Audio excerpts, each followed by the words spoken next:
The American dream belongs to every child, and today we are equipping the next generation with the right to claim their rightful share of it. So ring the bell, Mr. President.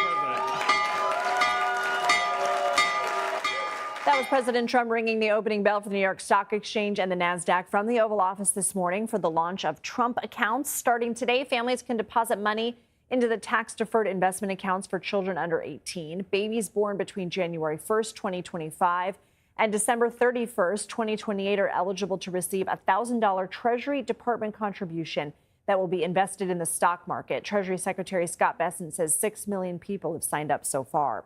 The Trump accounts were created under the president's massive tax and spending law, which was passed by Congress last year.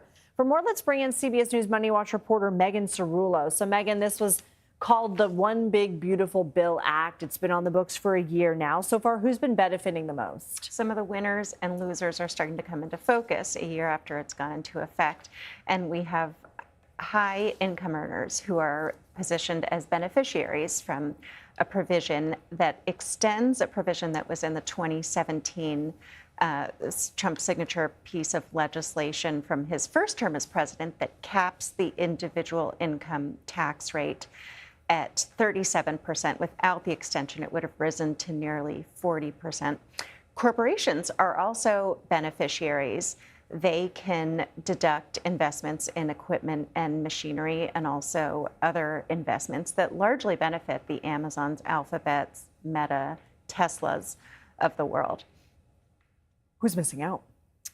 SNAP recipients, the federal administration's Supplemental Nutrition Assistance Program, or food stamps, has imposed new eligibility requirements that require folks who are between the ages of 55 and 64 to meet a work requirement, to either work or demonstrate that they're looking for work. Otherwise, they can only claim benefits for 3 months.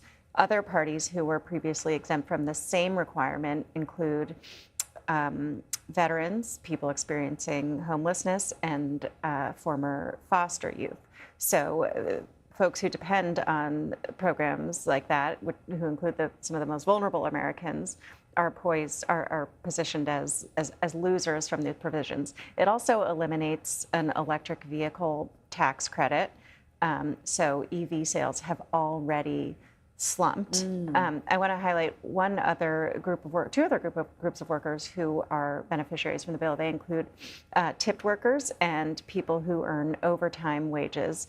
The no tax on tips and no tax on overtime provisions have saved those folks, including hairdressers, waiters, bartenders, some money. Okay. Megan Cerullo, thank you. Thanks, Lindsay.